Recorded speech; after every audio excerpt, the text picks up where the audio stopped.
Hey everyone, and welcome back. Today we're on our way to pick up a truck we had to purchase at auction. It's a 1981 Sierra, half-ton, two-wheel drive, unknown condition. We're buying it to flip. We're gonna clean it up, fix any mechanical problems, put some tires on it probably, and send it on its way. I actually haven't seen this one with my own eyes, but my boy Buster and I are gonna hit the road here. It's about 40 minutes away, and we'll let you know when we get there. All right, so here's the first look at the 81 Sierra. It's got a Chevy grille. It's got the nice bumperette things on the front. There's a few cracks out of the grille, nothing too major. It does have a motor in it. Don't know if it's free. Front tires are shot. Front fenders look pretty good. Rocker, it's got a bit of rot there. Cab corner's got a hole in it. Big dent in the door. It's missing a vent window. Look at this interior though. For like in 1998, this guy was probably one of the coolest trucks on the road. I have a small collection of these steering wheels just from buying trucks with them in it. It's got GMC stamp right in the roof. Oh yeah, look at that. It's got a nice aroma of mouse poop. Someone has went into the steering column. I did poke my head underneath it. It doesn't have a transmission, which is a bit of a surprise. The rear end is locked up. It's got a whiskey dent here. It's got its own tailgate. Doesn't look to be rotten, but it wouldn't stay shut. Look at all this free stuff it comes with. Might just take this one straight to the scrapyard, or sorry, the dump, and empty it out. Box has got some rot areas in it. Don't really know why they painted that. I don't see any signs of Bondo. Frame looks straight. Again, this cab corner's got a hole in it. This rocker here's got a hole right here. Door pin's a little loose. It does have both sun visors. Might have to collaborate with Crazy J Customs to get the seat redone if we take that to this truck to that level. And when we get home, we'll go through it a little bit better of a walk around on it.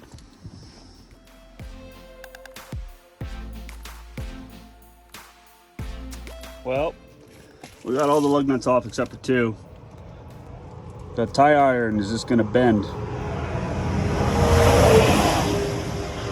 As I was putting torque to it, it started to twist up. But when she went, she really went. I don't know how it started going like that. Don't have that much weight on it. This is a relatively light truck. Luckily we got the spare. That was a bit of a trick and a half to get out of there. I never had to drop one before. So we got a buddy of mine who's just lives up the road, sending me the tools I need to get this sucker off. Actually, he's sending his mom. So we'll get this patched up at Jeff.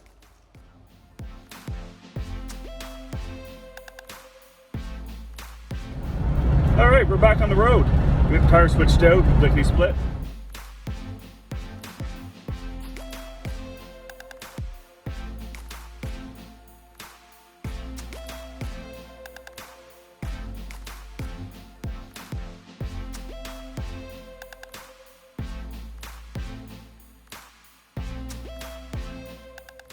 All right, so here we are. We made her back home.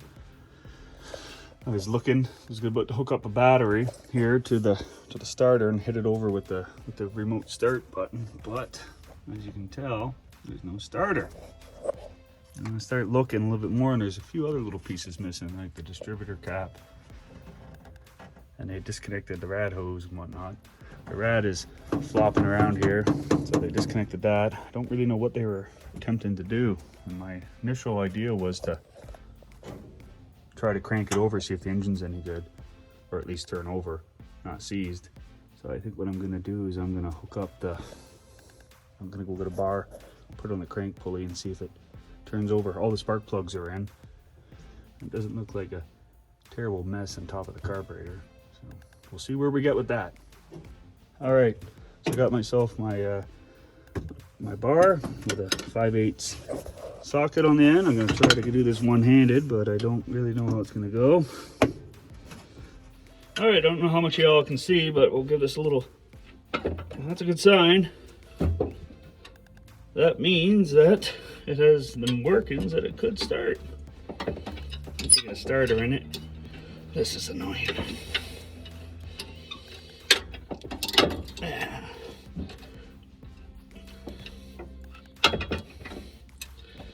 What I should have is my 1/2-inch drive ratchet with a snipe on it. So I got to move back and forth.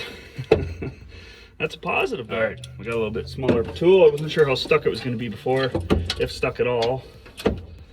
This sucker on there. There we go. What you want is the fan to turn into your arm. That's what every mechanic wants. Oh. So far, it hasn't hit a tight spot. It does have the spark plugs in it, all 8. Oh yeah, that belt is just cutting right into that forearm.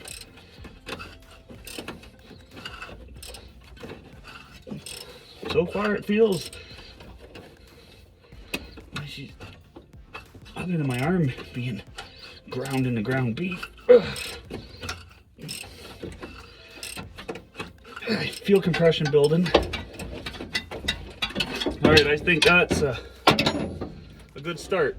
We'll have to get a starter on there, hook up some temporary wires, and get this guy all to crank over. I wasn't kidding, it was slicing in.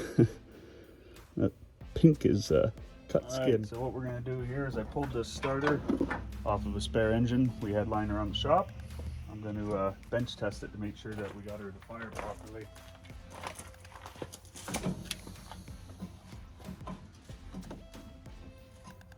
So put the positive to the main terminal on the solenoid, attach the ground to the back part of the starter or anywhere on the starter that won't get to interfere with the starter gear.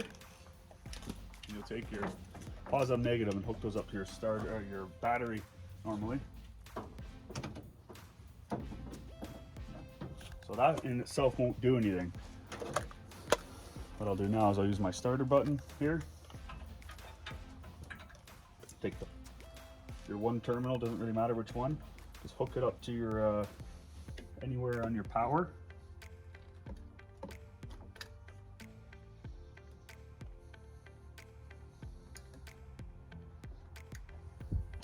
That's touching the power now. And the other one here, put it to the small terminal on your starter solenoid. Make sure they don't touch. So that doesn't do anything. When you hit this button, it completes the circuit. That's good.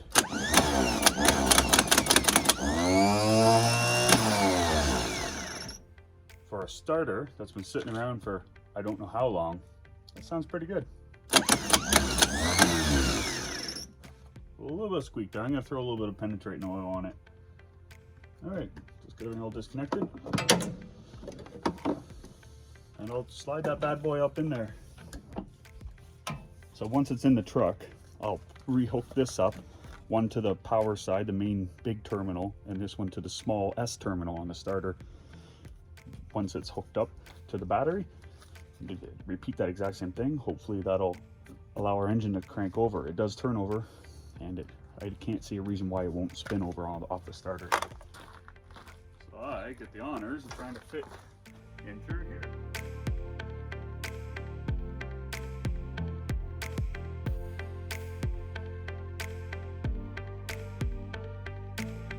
Alright, so I got the battery temporarily hooked up.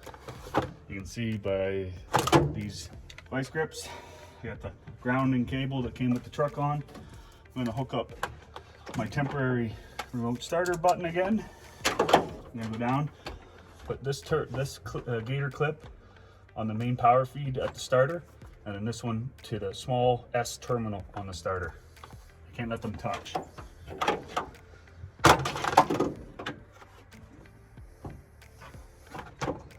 So it's fairly easy.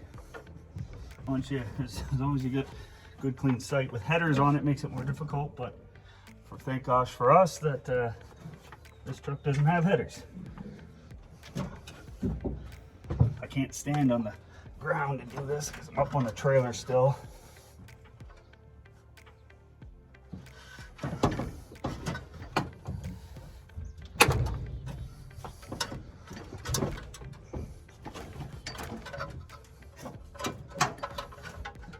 Okay, the S terminal is on. I'm gonna hook up the other gator clip to the main power wire from the battery directly to the starter. Okay, that's on. I'll rehook up the ground. There. Now, should crank over. Oh yeah. She cranked it.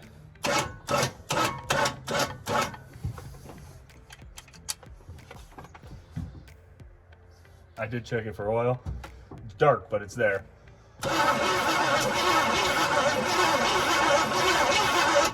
Well, there you have it. It's got making some compression. You can hear it. I don't know if you guys can hear it, but it is making compression.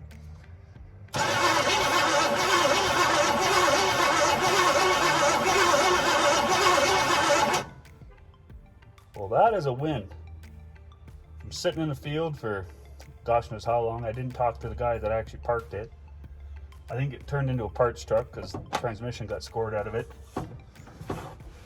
Not so long that the old 2-barrel is locked up. So it is, I think it'll fire. I think what I'll do now is put a distributor cap on it, get some plug wires, see if she's got spark.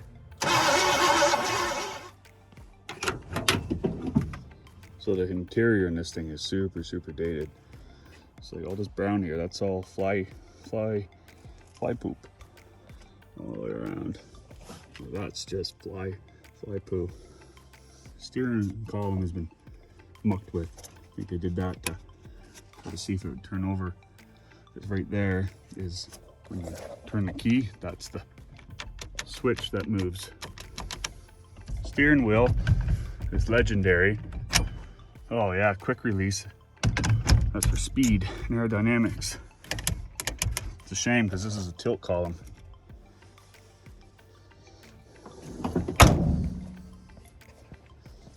Now up under the hood,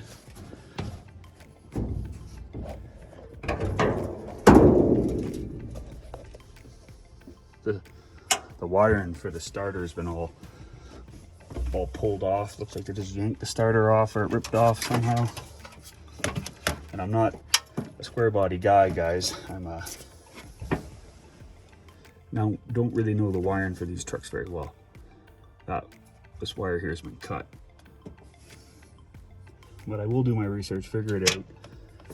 Pretty sure the purple is solenoid. I'm unsure what these other two do, if they do anything. These orangey wires, pinky orange. And because of that, I don't want to dive into that today. I'm watching some bids, so I'm gonna go get cleaned up and go watch those. I'll source out a distributor cap, some spark plug wires tomorrow, figure out that wiring, and then see about hot wiring this thing, see if we can get some spark. And if she's got spark, I'm pretty confident we'll get this sucker to run. And if so, there'll be a lot more done to this truck. All right, so we're back. We're back to work on the 81 Sierra. Yesterday was a bit of a write-off. We had to drive pretty far to go pick up some more stuff from auction. And we're about to dive into this one. So hang tight. So the plan for today is gonna be, we're gonna rip off a distributor cap and wires off of another truck I have. We're gonna throw them onto the 81 Sahara and see if we can get some kind of spark to happen. I have yet to research the starter wiring and got to figure that out still, but should be good once I get all that done.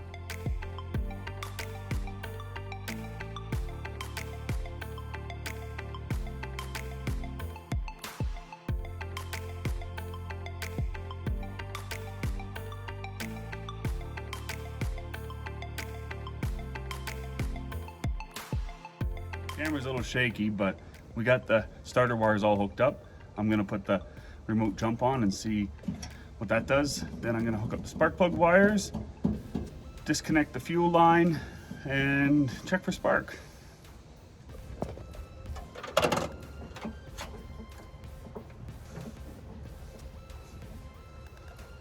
This is like a fat guy Olympics over here.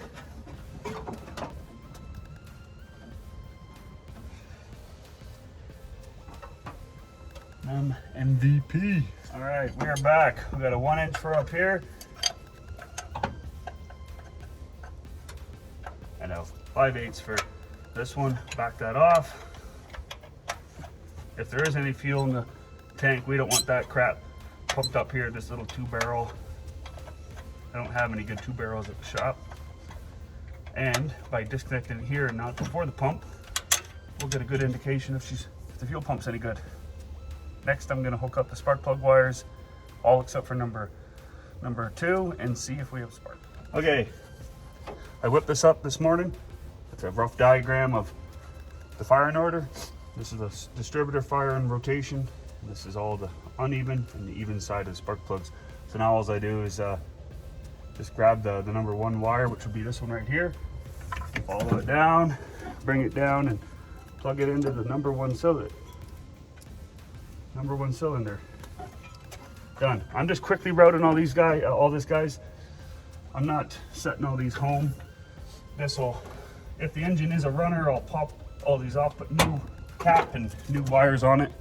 It's just a temporary thing to see if we got spark. I'm gonna leave number 1 off, but I'll pop it off when I need to. So now I go over to number 7, which will be this guy. Sorry, my correction will be this guy. Go all the way back to number 7.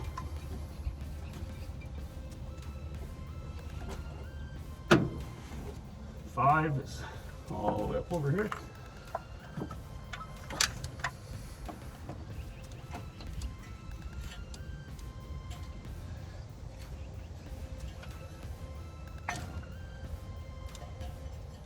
Kind of a problem sometimes using wires. They're a little tricky to get on.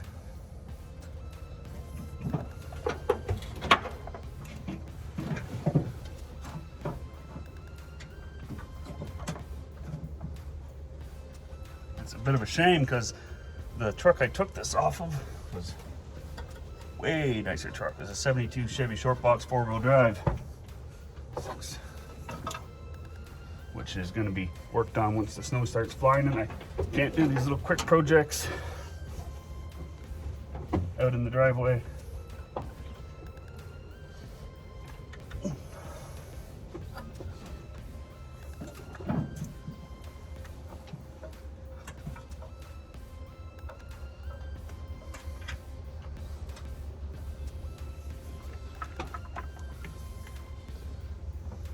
And number 8. I'm running off the assumption that this was timed when it was parked.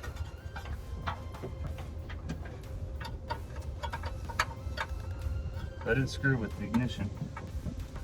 I'm hoping that it'll just kind of bark right off. Got a bunch of crap in my way down here.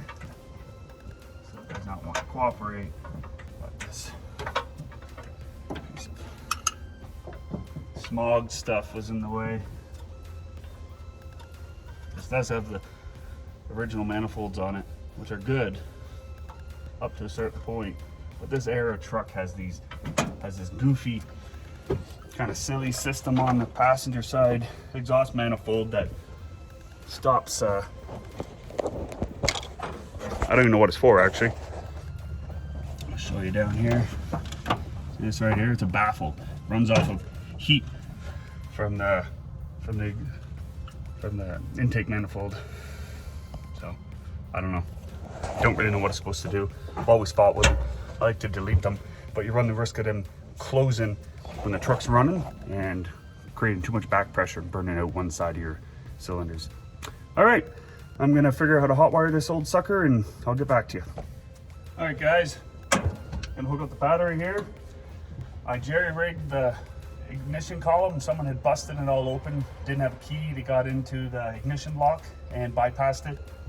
So what I'm gonna do is off the number 2 off the number 2 spark plug wire, I'm gonna push that in so it's making a little bit of contact, rest it across somewhere so we can all see it. I think there might be a good spot. And with any luck, we'll have ignition. We'll have spark bouncing between there and the carburetor. Oh, you see that? I don't know if you can see that, but that's good spark. Really good. Where should she be? There she be. There we go. Oh yeah, look at that. It's like floors in there. Cool, cool, cool. I'm gonna put that boot back on and drop some fuel down it, see if she'll fire off. Now I didn't change the oil, but a little bit won't hurt none.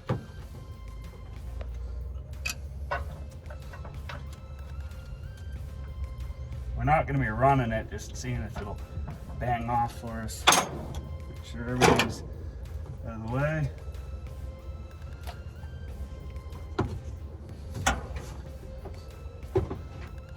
I'll get some of this crud out of here. I've never seen a carburetor flange like that before.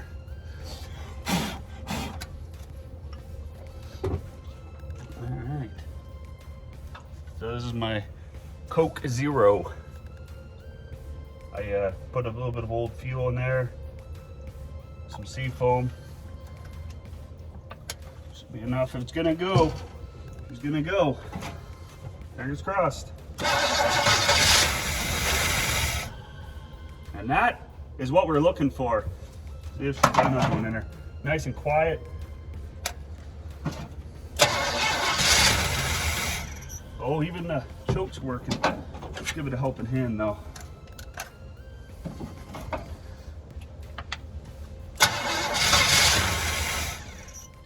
Gotta be a little quicker in the draw.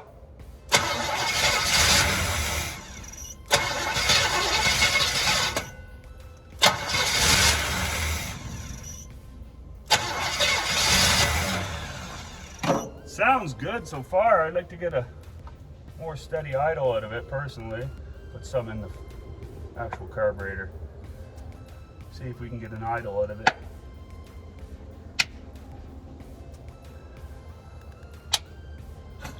All right, it's probably flooded now, but what the heck.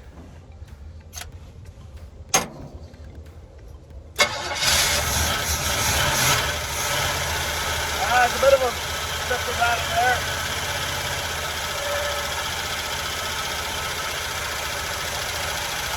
There you go. Yeah, there's a bit of a rattle there. Could be stuck lifter. I have to pop sounds like it's coming from the passenger side. So now that we know it does run at least, I'm gonna clean up the top side of the engine, pop the valve cover off and see what's going on. So I'm gonna let you all in a little secret. When your engine's totally covered in mouse shit, what you really wanna do is cover up your vitals with a rag or a bag. And what a lot of people tend to go wrong is they try to vacuum the mouse poop up. And that works, but what you really wanna do is stir it up as much as possible. You know, really get it in the air, like this. All right, so now that we got hantavirus for sure, we're gonna go ahead and pop this passenger side valve cover off and see what's going on with our lifter. Okay, my first look at the valve cover. I'm not seeing any oil. Maybe that's why she got parked. Low oil pressure or no oil pressure. We ran it long enough and I was cranking it over before putting anything in it.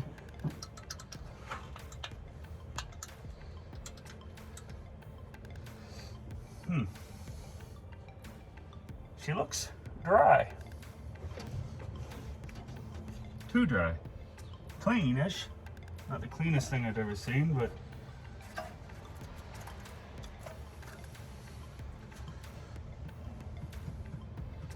I had an extra pair of eyes here so I could get someone to look at the gauges when I'm cranking it over. I do see a bit of oil.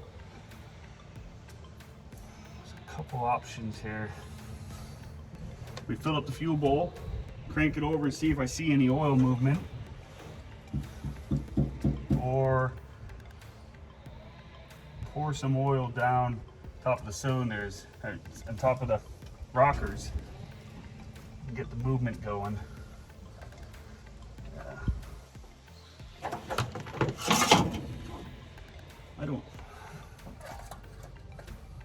I was gonna drive this thing to town today.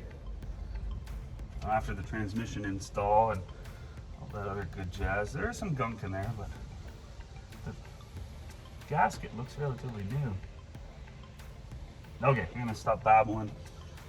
I'm gonna fire it off and see. I got one spark plug off.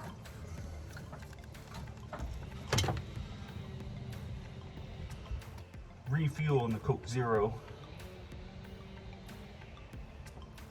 That's full amount.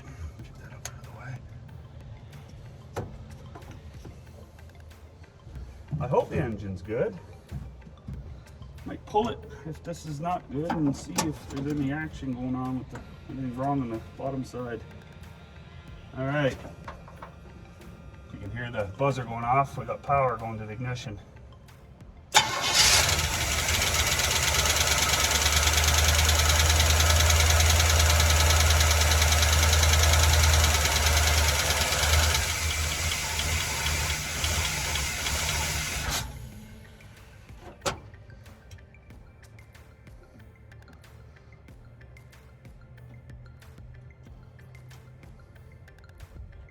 There is oil coming up, but only in one journal by the look of her.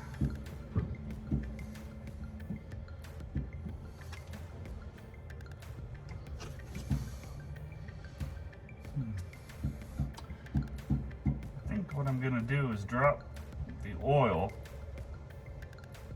and put new stuff in it. Maybe it's, check the oil, what it looks like on the bottom side. That's what I think I'm gonna do. Okay, so after looking at the valves and getting the engine to turn over a little bit more dry without firing, I noticed that oil did start to come up, 2 of them. And it does sound like a stuck lifter. So what I'm gonna do is I'm gonna pour some ATF down into it. It's about a quart low. I'm gonna dump this full thing down into her and then get it to run for a while. I'm gonna put some coolant in it, make it run, and this should free up the loose lifter. I checked all the rockers, they're all the same. They all look good. So this is the next step here. And the wire popped off. Well, that's not good. I was just bragging about how you were working so well. No.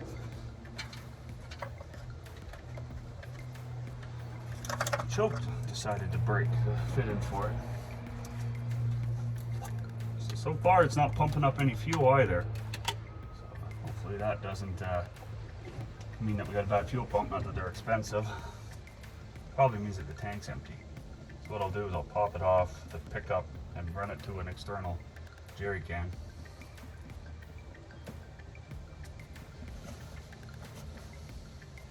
My first truck was a 1986 Dodge Ram 150 with the stout monster of an engine, a 318 in her.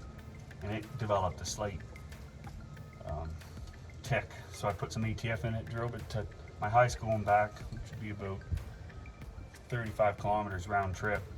Sorted it right out, did an oil change, good to go. I was gonna do an oil change on this engine anyways, so this is kind of just working along with my master plan I had all worked out. So here we go. Put the ATF in.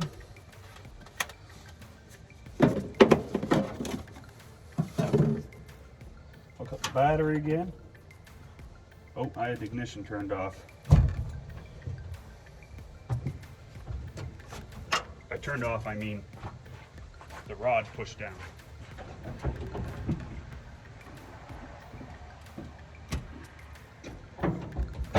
In theory, you could drive around like this, but anyone with half a brain and engines would be able to steal your vehicle. I only have 2 bolts holding on the valve cover. Should be enough. Got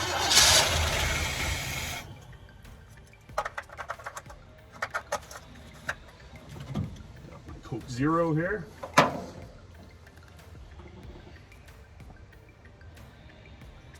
I did choke it out last time. It's already getting quieter. That's what I tell myself.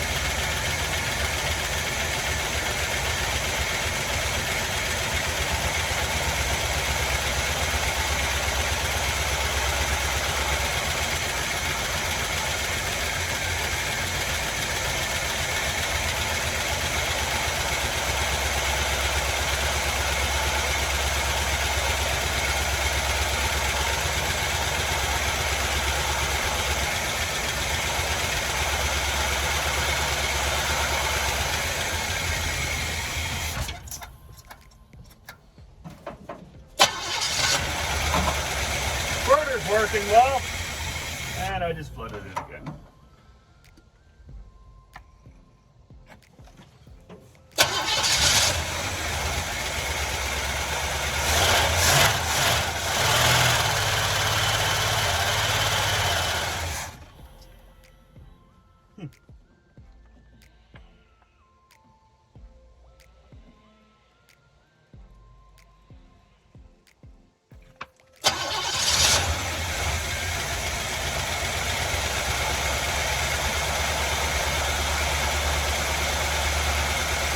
It is quieting down some.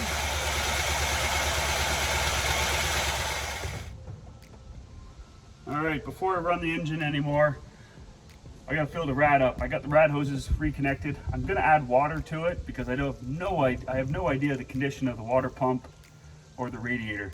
It is getting late in the year, but this is a temporary measure. I don't want to go put good clean coolant in it if it's just gonna spit it all back out on the floor and I'll have to drain it or something. So water will do for now. Once I know it runs and the engine's good and we got transmission in it, I'll drop all the coolant and put Prestone in it. See that? I could do a baby with this thing.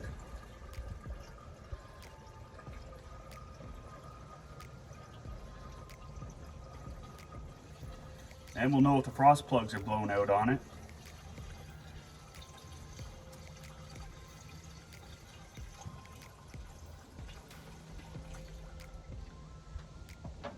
So I did put one of these in it already. And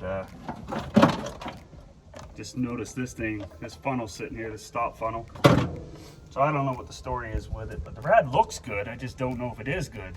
Same as the water pump. Hell, frost plug could be blown out on it and I could just be wasting my time, but better with water than coolant. I'm gonna fill this up and then we'll get the engine to, I'll build a fuel system and we'll try to get the engine to idle. The carb seems not bad. Holy, we got our first leak. Not a big deal, guys. It was just a loose hose clamp here. Tighten that down. These hoses look really old, but they're really malleable. They're really pliable. Okay, maybe not so much the heater core hoses, but the rest of them all seem pretty supple. So far, this is the only leak I see. Until it builds pressure, probably will be the only leak I see. I did spill a bit of water in this area, but up around the engine all looks good for now. All right, guys, so off camera, I hooked up a jerry-rigged fuel system and put fuel in the fuel bowl. It's ready to crank over. Let's see if we can get this thing to rev up and idle.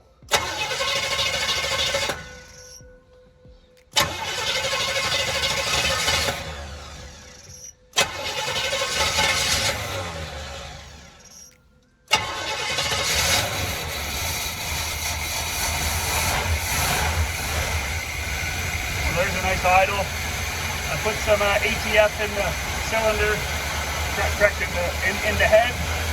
It's quieted down that lifter a lot. It's still there. Let's rev it up.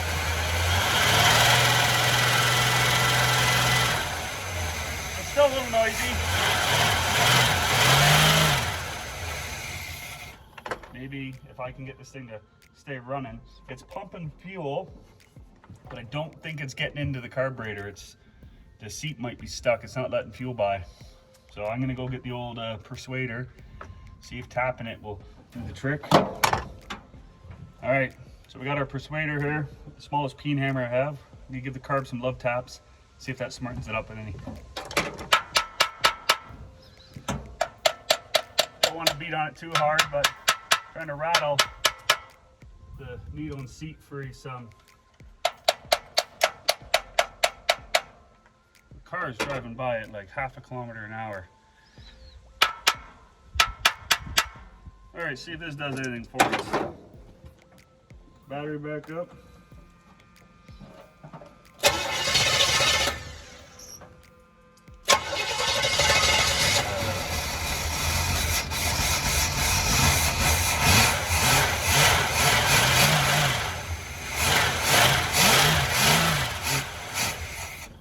Still running out of fuel.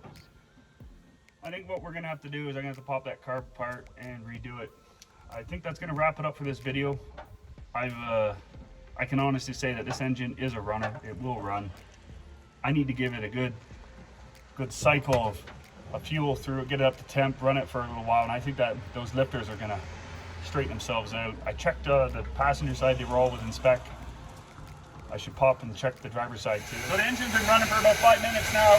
Coolant system's cooling, it's flowing. Carb needs some more work, but it's allowing it to idle.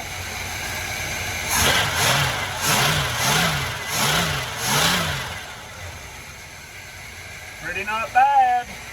Pretty good for sitting for gosh knows how long. A few hours worth of work. This just goes to show that you find something that needs some love, go get it, bring it home. A couple hours, you can have yourself a running vehicle. Oh, there we got her. We got her running, idling. Seems to be responding well to throttle. I do want to go through the carburetor, make sure it's good to go. The cooling system is working. I'm not sure if the oil gauge is reading or not. A lot of this truck is pretty messed up, but it's all workable. The engine is quieting down. That lifter slap is starting to go away. I'm hoping with another couple heat cycles and an oil change that it'll quiet right down. I don't really know why this truck was parked. Didn't talk to the owner. So if you like what we did here today, stay tuned. This is part 1 of part 2. Next week we'll be taking this truck to the next level. As always, like, share, subscribe. It means a lot to us. Thank you for watching. Cheers.